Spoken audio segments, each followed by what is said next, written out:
Did you know that you can add Lifeboost coffee to your morning smoothie?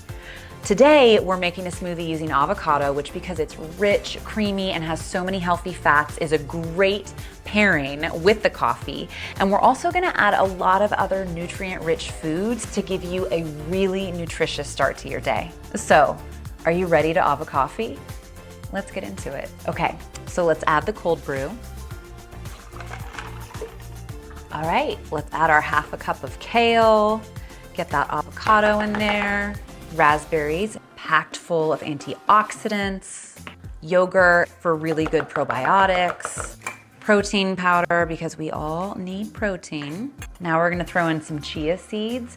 These help you feel really full and they just add like such a good density to your smoothie. And then cinnamon, which has great anti-inflammatory properties, and I think that it's delicious. Put a little bit of water in to make it all blend easy.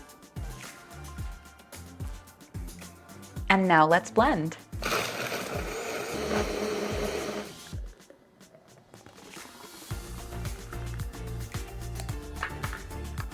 Super fast, super delicious, super nutritious way to start your day. So good. Also like so legitimately good. Like, I think because the coffee is not in competition with the other flavors, it's like I can taste the raspberries, like I'm experiencing the yogurt, you know? like the cinnamon is like whispering in my ear, you know? Yeah, it's good.